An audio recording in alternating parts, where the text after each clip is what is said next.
우리의 삶은 참 아멘이 많이 필요한 삶인 것 같습니다. 단 한순간도 나의 힘으로, 나의 능력으로, 우리의 손으로 이룰 수 있는 것이 아무것도 없다는 것을 날마다 경험하는 것이 인생 아닌가 싶습니다. 오늘 우리가 함께 본 이스라엘 백성들의 이 본문의 상황은 크게 두 가지의 문제를 안고 있습니다. 첫 번째는 여전히 강력한 힘을 가지고 있는 블레셋 사람들이 이스라엘 사람들을 못마땅하게 여긴다는 사실입니다. 승리했음에도 불구하고 법궤 때문에 완전히 망신살이 뻗쳤습니다. 큰 피해를 입었습니다. 그리고 그 법궤가 스스로 이스라엘로 돌아가 버리고 그것을 멍하니 지켜보고 있어야 했습니다. 블레셋 사람들은 기회만 있다면 이스라엘 사람들을 얼마든지 괴롭힐 수 있었습니다. 두 번째 문제는 빼앗겼던 법궤가 돌아왔습니다. 그러나 법궤를 들여다보았던 베세메스 사람들이 죽으면서 법궤가 하나님의 임재의 상징이고 능력이었던 법궤가 공포의 물건이 되어버린 것입니다. 이스라엘 백성들의 지도자인 사무엘은 이스라엘 백성들이 가지고 있는 이러한 문제들을 해결하기 위해서 이스라엘 백성들의 신앙에 대해서 건드리기 시작합니다. 이것은 이스라엘이 경험하고 있는 이 문제가 신앙에 있다고 하는 것을 이야기합니다. 그래서 오늘 사무엘은 이스라엘 백성들에게 중요한 요청을 하게 됩니다. 우상을 제거하고 마음을 여호와께로 향하여서 하나님만을 섬기라. 우리가 읽진 않았지만 7장 3절에 보니까 이방신들과 아스다롯을 제거하라고 이야기했습니다.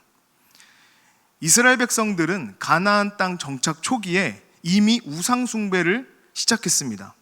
그 내용이 사사기 2장 13절에 있는데 우리 돌아가서 같이 읽어보겠습니다. 곧 그들이 여호와를 버리고 바알과 아스다롯을 섬겼으므로. 이 내용이 사사기 2장 13절에 있는 내용입니다. 그렇다면은 이스라엘 백성들이 가지고 있는 그들의 이 신앙적인 상황은 어떠했을까요? 바알과 아스다롯이라고 하는 신은 우리가 잘 아는 것처럼 풍요의 신입니다. 가나안에 원래 살고 있던 사람들은 이 바알 신과 아스다롯 신이 성행위를 해서 정액이 땅에 떨어지면 풍년이 든다고 믿었습니다. 이 정액을 생명의 근원으로 보는 굉장히 1차원적인 생각이지만 그 당시에 이 고대 사회에서는 그럴싸한 이야기입니다. 그래서 그들도, 이 가나안 사람들도 아스다롯과 바알 앞에서 제사를 하고는 성행위를 하는 것으로 풍요로움을 가져다 줄 수 있다고 믿었습니다. 충분히 이해가 가는 일이죠. 그러나 하나님은 이것을 가증스러운 행위라고 여기셨습니다.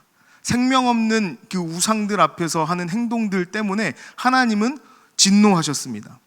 그러나 이것은 문란하고 하나님을 향한 반항의 태도였지만 이스라엘 사람들은 이 행위를 그대로 가져옵니다.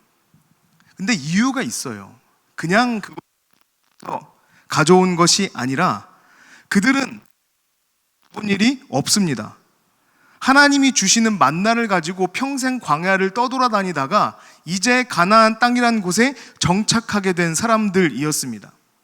그래서 어떤 사람들은 모세가 만난 하나님도 산이었고 그들이 만난 하나님도 신의 산이었기 때문에 여호와는 산의 신이지 농경의 신은 아니다라고 생각하는 사람도 있었습니다.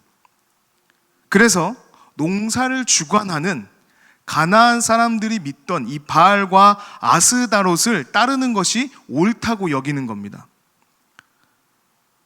그러나 이것은 사람들의 생각이지 하나님의 생각은 아니었다는 것입니다. 이 생각은 잘못된 점이 있습니다.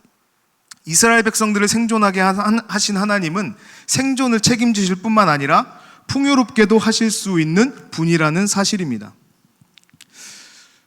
아멘. 1950년에 한국전쟁이 발발합니다. 이후로 한국은 굉장히 힘든 시기를 보냈습니다. 1953년에 전쟁이 끝나고 한국은 먹을거리가 없었습니다. 미군의 원조에 의지해야만 하는 상황이었고, 이때를 기억하시는 분들은 굉장히 배고프고 가난한 시기였다고 말합니다. 제가 추억의 사진 몇 장을 보여드릴까요? 흑백 사진으로 찍은 이 부산의 거리를 칼라 사진으로 다시 복원한 사진입니다. 또 한 장 있는데요. 이것은 서울의 사진입니다. 50년, 60년 전에 서울은 저랬습니다. 마치 필리핀 같죠? 그러나 저 때는 필리핀보다 못 살았습니다. 또 하나 사진을 보여드릴까요? 어딘지 아시는 분 있으십니까? 1961년 철산리입니다. 지금의 철산동입니다. 장터가 열려서 이 천을 넘어서 장에 가는 사람들의 모습을 저렇게 기록한 거라고 합니다. 어딘지 지금 전혀 알 수가 없겠죠?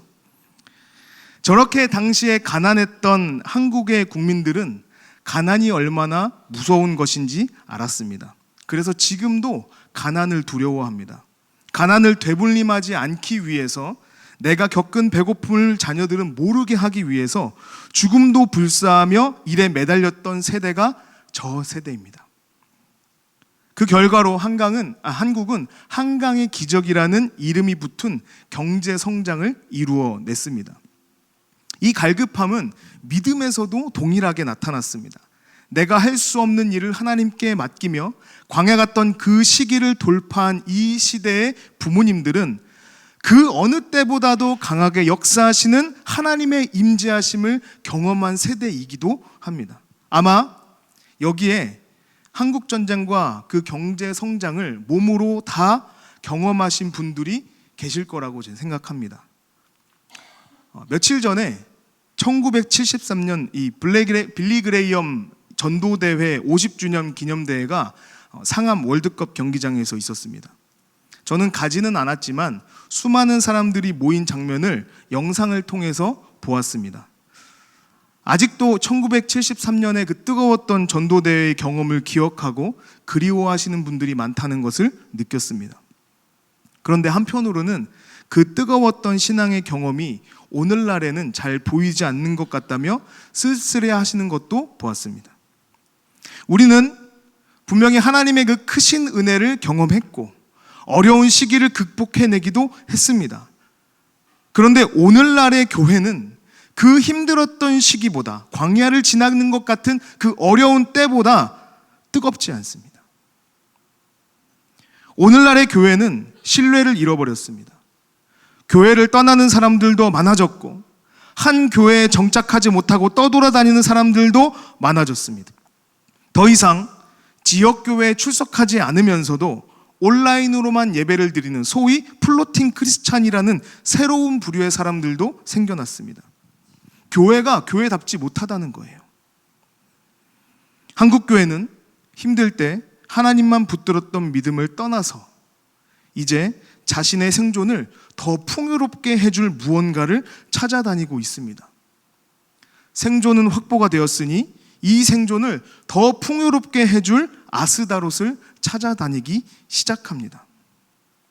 마치 가나안 정복을 위해서 하나님을 내세우며 믿음으로 적군을 물리쳤던 이스라엘 백성들이 가나안 땅에 정착하자마자 그들의 생존을 풍요롭게 해줄 우상 숭배하는 이 사사기 2장의 말씀이 떠오릅니다. 사무엘은 이스라엘 백성들이 하나님께 돌아가는 방법으로 우상을 제거하라라고 이야기합니다. 그리고 이스라엘 백성들이 그렇게 합니다. 신상을 없애고 여호와만 섬기겠습니다라고 고백합니다. 이것이 우리가 오늘 알아야 할 우리의 회복의 첫 번째 방법입니다.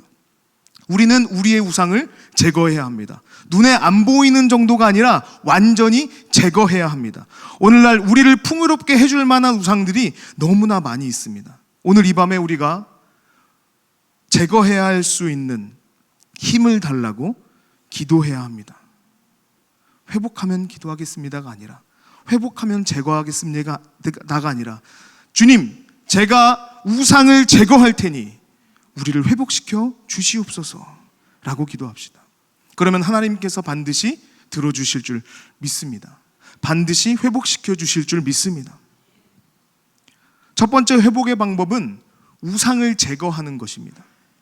두 번째는 우리의 죄를 고백하는 겁니다. 이스라엘 백성들이 우상을 제거하고 난 후에 사무엘은 이스라엘 백성들을 미스바라고 하는 곳으로 모여라 합니다. 그리고 이렇게 고백합니다. 사무엘상 7장 6절에 같이 읽어보겠습니다.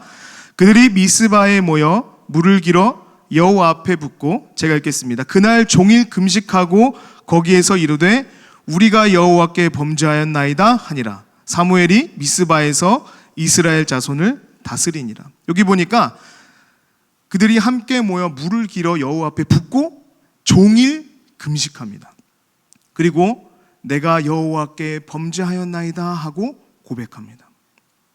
종일 금식하고 여호와께 죄를 고백하는 것, 이것이 이스라엘 백성들의 두 번째 회복의 행동이었습니다. 우상을 제거하고 나서 그들은 우상을 제거하는 것에서 멈추지 않았습니다. 사무엘은 이스라엘 백성들에게 하나님을 떠난 죄에 대해서 하나님께 고백하라고 요청하였습니다. 그래서 이스라엘 백성들이 미스바에 모인 것입니다. 우상을 제거하는 것은 환경을 변화시키는 겁니다. 내 마음이 뺏길 만한 것, 내가 섬겨야 할 것들을 제거함으로써 눈에 보이지 않게 됩니다. 섬기지 않겠다고 다짐을 하는 것은 그것을 견고하게 만드는 것입니다. 한 발 더 나아가서 하나님을 섬기지 않았던 것이 아니라 하나님만을 섬기지 않았던 이 죄를 회개하는 것은 나에게 향했던 시선을 다시 하나님께 돌리는 행동입니다.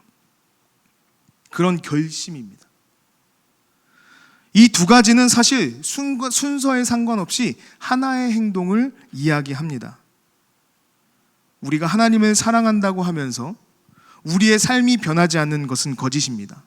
그럴 수 없습니다. 하나님만을 사랑한다고 한다면 우리는 우상 숭배의 자리를 벗어날 뿐만 아니라 하나님을 사랑하기로 작정합니다. 고통스럽겠지만 하나님 중심으로 살아가지 못하던 나의 삶들을, 나의 죄들을 고백하고 하나님만 사랑하겠노라고 고백하기 마련입니다. 오늘날 우리의 가장 큰 우상은 외부에 있는 것 같아 보이지 않아요.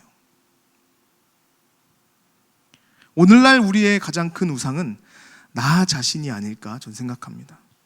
바벨탑을 지었던 그날의 인류처럼 우리의 이름을 내고 높이는 것으로, 또 나의 이상을 실현하는 것이 오늘날의 가장 두려운 우상이 되어가는 것 같습니다. 그래서 예수님을 믿는 것 또한 나의 이상의 한 부분이 되어가는 현실을 보면 종종 두려움을 느낄 때가 있습니다. 내가 좋은 집에 살고 비싼 것을 먹으면서 건강하게 살고 있으면 믿음의 증거라고 믿는 그리스도인들을 자주 만나게 됩니다. 나 건강해. 나 복 받았어. 나 돈 많이 벌었어. 은혜 받았어. 좋은 옷을 입고 좋은 차를 타면 그 사람은 진짜 믿음 좋은 크리스찬이라고 착각하는 시대를 살아가고 있습니다. 그러면 가난한 자들과 함께 하셨고 병든 자들을 위로하셨으며 죄인의 친구였던 예수님은 지금 어디에 계실까요? 오늘 예수님이 한국교회에 오신다면 예수님은 아마 그리스도인이라는 칭호를 받기 어려울지도 모릅니다. 당시 율법을 숭상했던 종교인들의 기준에서 예수님을 보기에 예수님은 율법적이지 않았고 거룩해 보이지 않았습니다. 그리고 너무 어렸습니다. 예수님은 가끔 전통을 무시하셨고 권위에 대들기도 하셨습니다. 만약 예수님이 오늘날 이 땅에 오셔서 우리에게 나타나신다면 아마 예수님은 교회 안에 들어오는 것만으로도 분란을 일으킨다며 거정을 당할지도 모르겠습니다. 오늘 우리가 돌아봐야 할 것은 외부의 그 무엇이 아닙니다. 바로 나 자신입니다. 저는 요한계시록에 나온 7교회 중에 가장 두려운 평가를 받은 교회는 사대교회라고 생각합니다. 내가 살았다 하는 이름은 가졌으나 죽은 자로다. 사랑하는 신강교회 성도 여러분, 우리가 우리의 삶에 우상이 보이지 않는다고 안주하면 안 됩니다. 눈에 보이는 우상이 없다고 우상이 없는 것이 아닙니다. 진실로 내가 하나님과 올바른 관계를 맺고 있는지, 그 관계를 붙들고 있는지 확인해야 합니다. 빨리 확인하고, 그렇지 않다면 우리는 우리의 마음을 찢고 통곡하며 회개해야 합니다. 주님, 우리를 불쌍히 여기시고 우리의 죄를 사하여 주시옵소서. 우리가 주님 앞에 범죄하였나이다. 고백해야 합니다. 이것이 회복으로 가는 두 번째 방법입니다. 우리가 회복하는 방법 첫 번째는 우상을 제거하는 겁니다.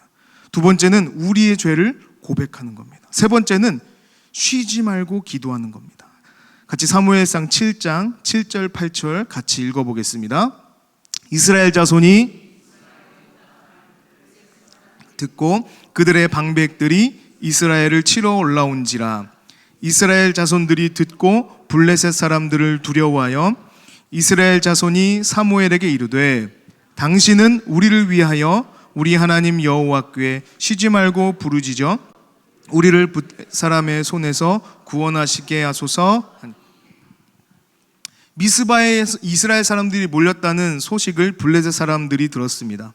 블레셋 사람들이 이 소식을 듣고 올라와서 그들을 치려고 합니다. 블레셋 사람들은 이미 이스라엘을 상대로 이긴 경험이 수차례 있습니다. 그들이 가진 전략이나 전술이나 무기는 이미 이스라엘보다 한참 앞서 있었습니다. 그래서 성경을 보면 이스라엘 사람들이 블레셋을 전략으로 이겼다, 가진 무기로 이겼다 하는 것은 거의 없습니다. 대부분 하나님의 은혜로, 초자연적인 역사로, 성령님의 도우심으로 전투에서 승리했다는 기록이 많이 있습니다. 블레셋이 미스바에 모여있는, 그것도 무기 없이 모인 자들을 치는 것은 상식적인 행동입니다. 그런데 이스라엘 사람들이 보인 행동은 비상식적인 행동입니다. 그들은 블레셋 사람들을 두려워했습니다. 그러면 그들은 흩어져야 합니다. 아니면 무기를 구비해야 합니다. 아니면 그들을 대항해서 싸울 수 있는 기지를 준비해야 했습니다. 그러나 그들은 흩어지지 않습니다. 무기를 준비하지도 않았습니다. 그리고 사무엘을 찾아갑니다. 힘들 때 하나님을 찾는 믿음은 당연하지만 눈앞에 죽음이 펼쳐져 있는 것을 뻔히 알고도 도망가지 않는, 오히려 하나님을 찾아가는 것은 대단한 믿음입니다. 예수님과 함께 했던 제자들이 풍락을 보고 예수님을 급하게 깨웠던 상황을 보면 현재 이스라엘의 고백은 아마 거짓이 아닐 겁니다. 그들이 사무엘을 찾아갔을 때 사무엘은 중요한 결단을 내립니다. 젖 먹는 어린 양을 가져다가 번제물로 드리고 이스라엘을 구원하여 주시옵소서라고 부르짖습니다. 오늘 표현대로 정말 부르짖습니다. 그리고 성경의 대답은 굉장히 간결합니다. 여호와께서 응답하셨더라. 아멘. 성경은 기도했을 때 하나님이 도우신다고 이야기합니다. 그리고 그 경험을 우리에게 말해주고 있습니다. 근데 왜 우리는 이런 경험을 하지 못할까요? 2018년도에 가족 간의 대화 시간이 얼마나 됩니까? 라고 조사한 통계를 보니까요, 평균 13분 정도다라는 결론이 나왔습니다. 그러니까 부모님하고 자녀하고 이 대화하는 시간이 평균 하루에 13분 정도 한다고 하는 겁니다. 다행히 코로나를 지나면서 이 통계가 약간 변했습니다. 긍정적으로 바뀌었습니다. 그래서 30분 미만입니다 라고 고백하는 가정이 29%였습니다. 긍정적인지 잘 모르겠습니다. 어쨌든 대부분 1시간 이하의 대화 시간을 갖는다고 기록합니다. 이것이 왜 문제가 되냐면, 대화가 줄어드는 가정은요, 괜찮아 보이는데 아이에게 문제가 생겼을 때 아이가 도움이 필요해도 부모님에게 말을 하지 못하거나 오히려 점점 대화를 차단하게 된다는 겁니다. 그래서 결국에는 부모님이 아이의 뒷모습만 본다 그래서 뒷모습 증후군이라는 말이 생기기도 한다는 거예요. 2020년 통계에 의하면 한국 기독교인의 평균 기도 시간은 하루 20분 정도라고 합니다. 하루 24시간 중에서 8시간을 잔다고 가정하면 깨어있는 시간은 960분 정도입니다. 960분 중에 24분은 2.5%입니다. 가정으로 따지면 심각한 대화의 단절 수준이라고 할 수 있습니다. 우리가 말로는 하나님의 뜻대로 살겠습니다, 우리가 고백으로는 하나님 뜻대로 행하겠습니다라고 말을 하고 아무리 외쳐보지만 우리는 하나님의 마음을 알지 못해요. 하나님은 우리와 대화하길 원하시지만 우리는 하나님과 대화하지 않습니다. 우리는 하나님의 음성을 듣지 않습니다. 어쩌면 하나님은 자기 백성들의 뒷모습만 보고 계시는 뒷모습 증후군에 걸리셨는지도 모르겠습니다. 우리 관계의 회복은 하나님을 마주하는 겁니다. 매일의 삶에서 기도의 자리를 정해놓고 하나님과 만나는 시간은 물론이고 매 순간 어디에 있든지 나와 함께 하시는 하나님과 대화하는 것입니다. 하나님 감사합니다. 하나님 도와주세요. 하나님 나의 영광 받아주세요. 하나님 두렵습니다. 하나님 지켜주세요. 하나님 나와 함께 해주세요. 하나님 인도하여 주세요. 하나님의 뜻이 어디에 있습니까? 하나님 어떻게 해야 할까요? 우리는 쉬지 않고 하나님과 대화할 수 있습니다. 이것이 자녀된 사람들의 특권입니다. 오은영 박사님이 그런 말을 했다고 합니다. 부모 자식을 포함해서 평생 간직해야 할 인간관계는 3명에서 4명이면 충분하다. 그러니까 가까이에 있는 사람에게 성실해라. 그런데 저는 그 말을 들으면서 이렇게 들렸습니다. 이 세상에서 간직할 수 있는, 평생 간직할 수 있는 인간관계는 없구나. 관계는 상호적일 수밖에 없죠. 부모님께도 잘하려고 노력해야 합니다. 부부관계도 서로 사랑하려고 애써야 합니다. 자식도 너그러운 마음으로 이해하려고 끊임없이 노력해야 합니다. 성실해야 하는 겁니다. 어떤 관계도 일방적으로 사랑해 줄 수는 없습니다. 그런데 일방적으로 사랑해 주시는 분이 계십니다. 하나님이세요. 오늘도 우리를 이렇게 부르십니다. 스바냐서 3장 16절에서 17절입니다. 같이 읽겠습니다. 그날의 사람이 예루살렘에 말라 너의 하나님 여호와가 너의 가운데에 계시니 그는 구원을 베푸실 적는 자이시라. 그가 너로 말미암아 기쁨을 이기지 못하시며 너를 잠잠히 사랑하시며 너로 말미암아 즐거이 부르며 기뻐하시리라 하리라. 아멘. 이거는 아멘 하셔야 됩니다. 아멘. 세상에서 제일 큰 사랑이 부모님이 주시는 사랑이라고 합니다. 그런데 어떤 부모님이 이 성경의 구절처럼 사랑할 수 있겠습니까? 저는요, 얼마나 속이 좁은지 제 자녀들을 보면 기쁨을 이기지 못하는 게 아니라 화를 이기지 못합니다. 그런데 주님은 우리를 보실 때 기쁨을 이기지 못하신다고 말씀하시는 거예요. 우리 때문에 기뻐하신답니다. 우리는 이 주님과 대화해야 하지 않겠습니까? 우리의 회복은 여기에서 시작하는 거예요. 정리하겠습니다. 우리의 관계의 회복은 우리가 하나님께 매여 있는 겁니다. 그 일을 위해서 우리는 우리의 우상들을 제거합니다. 한 발 더 나아가서 우리의 죄를 하나님께 고백하고 날마다 그분과 대화하며 살아가는 삶이 되는 겁니다. 삶의 회복이 필요하십니까? 우상을 제거하면 회복됩니다. 죄를 고백하면 회복됩니다. 쉬지 않고 기도하면 회복됩니다. 우리가 하나님께 매여 있다면 우리의 삶은 자연스럽게 회복될 수 있습니다. 미스바에 모인 이스라엘 백성들은 어떠한 무기도 준비하지 않았지만 블레셋 사람들을 이겼습니다. 그리고 그 이긴 자리에 에벤에셀, 하나님이 여기까지 우리를 도우셨다 고백합니다. 이것이 회복의 표시예요. 삶이 참 어렵습니다. 단 한순간도 만만하지 않습니다. 그러나 우리가 하나님 편에 서기로 작정하고 하나님 방법대로 살면 우리는 분명히 회복할 수 있습니다. 그리고 오늘 본문의 말씀과 같이 우리의 삶에서도 에벤에셀, 하나님이 여기까지 우리를 도우셨다 고백할 날이 올 줄 믿습니다. 오늘 이 밤에 그렇게 결단하고 함께 기도하겠습니다.